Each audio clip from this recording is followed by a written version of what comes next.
हे सुशीला कार्की, हे ओम प्रकाश अर्याल, तिमीहरू साँच्चीकै कट्टुमा मुत्ने भन्दा नि खत्तम रहेछौ। हिम्मत भन्ने कुरा त तिमीहरूको साँच्चीकै दुर्गा दाइले भनेको हैन, पिसाब गरेर उठ्न नसक्ने नै रहेछौ। हिम्मत भनेको त तिमीहरूको है साँच्चीकै केही गर्न नसक्ने नै रहेछौ। आज आएर पक्का भयो। हिजोसम्मको हामीले तिमीहरूलाई अल्टिमेटम दियौँ 40 दिनको।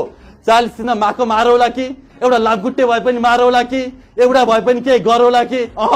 केही गरेनौ। 10 लाखको भाउ 50 लाख बनाउने बाहेक लासको मूल्य बढायो, त्यो बाहेक केही पनि गर्न सकेनौ। 50 लाखतिर मार्ने हो भने तिमीलाई मार्छौँ, तिम्रा छोराछोरी मार्छौँ। 15 लाख होइन 50 लाख दिन्छौँ। मान्छौ? अहिलेसम्म शहीद परिवारहरूले पैसा पनि पाएको छैन, क्रिया खर्चसम्म पनि पाएको छैन। अहिलेसम्म घाइतेले राम्रोसँग उपचार पनि पाएको छैन। अहिलेसम्म होइन, अरू त के कुरा गर्नु र है? यो हत्या गर्ने 3 जनालाई 5 दिनमा यिनीहरूलाई कटघारामा ल्याउनुपर्छ गर्ने हाम्रो आमा आज लाचार भएर होइन चुनाव गर्छु म केही गर्न सक्दिनँ भनेर उतियाएर बोली बोल्दैछिन् है। आज हाम्रो गृहमन्त्रीले यिनीहरूलाई टिक पार्छु भन्दै को खड्का भाग अरे, भागे छैन हैन, फर्केर आइसक्यो हैन, दुनियाँमा केही भएन है। यिनीहरूले सम्पूर्ण जेन्जी भाइहरू है, हाम्रा सम्पूर्ण साथीहरू यही छन्। हाम्रो किरणजी 3 नम्बर संयोजक, हाम्रो विजयजी 4 नम्बर संयोजक, हाम्रो सबै संयोजकहरू यही नै हुनुहुन्छ, सबैजना यही नै हुनुहुन्छ है। र सम्पूर्ण जेन्जी भाइहरू, तिमीहरूलाई वार्ता किन गर्नु पर्यो है? मलाई हिजो पनि वार्ता गर्न आइज, मन्त्री दिन्छौँ, त्यो दिन्छौँ, चाहिएन मन्त्री तिमीहरूको, तिमीहरू के पनि चाहिएन है। हामीलाई वार्ता सार्ता चाहिएन। हेर सागर ढकाल, हेर मिराजको ढुङ्गाना, हेर प्रवेश ताल, हेर को वार्ता, के को वार्ता, किन वार्ता?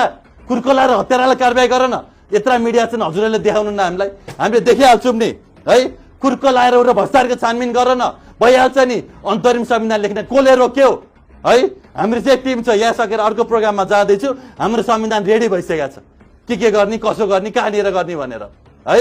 तपाईँहरू सबैजनालाई है, भोलि साँच्चीकै तपाईँका माग पुरा होस् भन्ने चाहनुहुन्छ भने, जेन्जीका माग पुरा होस् भन्ने चाहनुहुन्छ भने, शहीदको सपना पुरा होस् भन्ने चाहनुहुन्छ भने, अहिले भर्खरै हाम्रो अभिषेक भाइ है यसो गर्दै हिँड्छ नि हाम्रो अभिषेक श्रेष्ठ भाइ, दाइमा आउँछु भन्दै थियो। होइन भाइ, तिमी घाइते छौ, तिमी नहौ, तिमी त्यही बस्नुपर्छ नि त।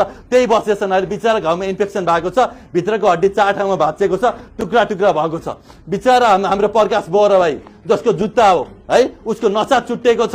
बिचरा यति छटपटाइरहेको छ कि मैले काठमाडौँको सारा डक्टरले त्यसलाई निको बनाउन नसकेर, दुखाइ कन्ट्रोल नसकेर एउटा पेन स्पेसियलिस्ट पोखराबाट मगाएर इन्डियाबाट बाहिरबाट कुरा गरेर उपचार गर्नु परिरहेछ। हाम्रो साला घुस खाएर विदेशबाट टेरामक्स ल्याएर, एमडेमस ल्याएर घुस खाएर हाम्रो डाटा सबै विदेशलाई दिएर हामीसित नागरिकता हुँदै राष्ट्रिय परिचय पत्र अनेक नाटक गरेर, अमेरिकाको नुन खाएर, युरोपियन युनियनको नुन खाएर, नेपाली युवाको खुन चुस्ने